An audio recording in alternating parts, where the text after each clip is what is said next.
Hello everybody. Today we'll be going over my slides presentation over colonial and Dominion troops during the Second World War. Thank you for tuning in. Let's begin. Over the course of the Second World War, the Allied powers had to mobilize for total war against the Axis.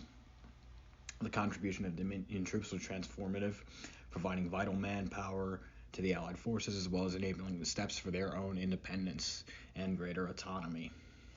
The German invasion of Poland that triggered World War II resulted in Britain and France mobilizing for war.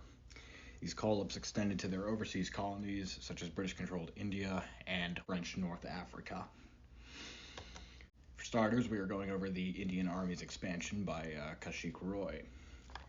The Indian Army was made to expand as when Britain declared war on Germany.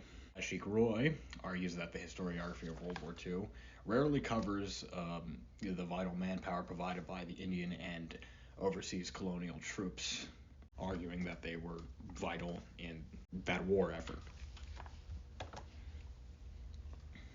Roy's research identifies that the Indian Army faced various logistical issues such as a, quote, shortage of Thompson submachine guns, trucks, and light vehicles.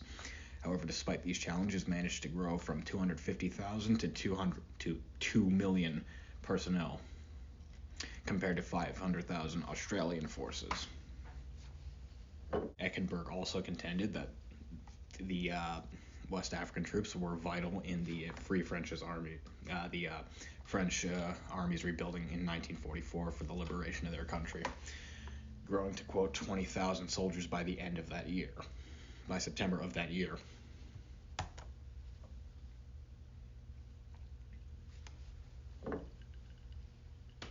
Eckenberg also contended that West African troops were vital in the Free French's army, the French army's rebuilding in 1944 for the liberation of their country, growing to, quote, 20,000 soldiers by the end of that year.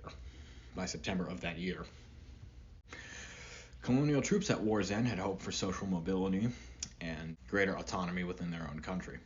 WWII argues, among Indian troops in both Burma and India, certain factors result in unfavorable attitudes towards demobilization in the near future, especially those Indians in technical branches who realized after the war that their skills would be much needed in post-war India. Indian soldiers as well. African troops also faced similar obstacles and challenges to their social mobility.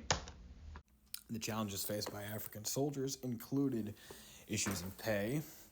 For example, in 1945, the French government had refused to pay soldiers and ex-POWs benefits, which resulted in riots that occurred. Eckenberg identified that these were some of the many issues Black Africans faced at the end of the Second World War in the French army. In conclusion, the colonial and Dominion troops from both Africa and India played a very vital role in the Allied war effort, providing much-needed manpower, as well as paving the way for both of their respective nations, their own autonomy, and eventual independence.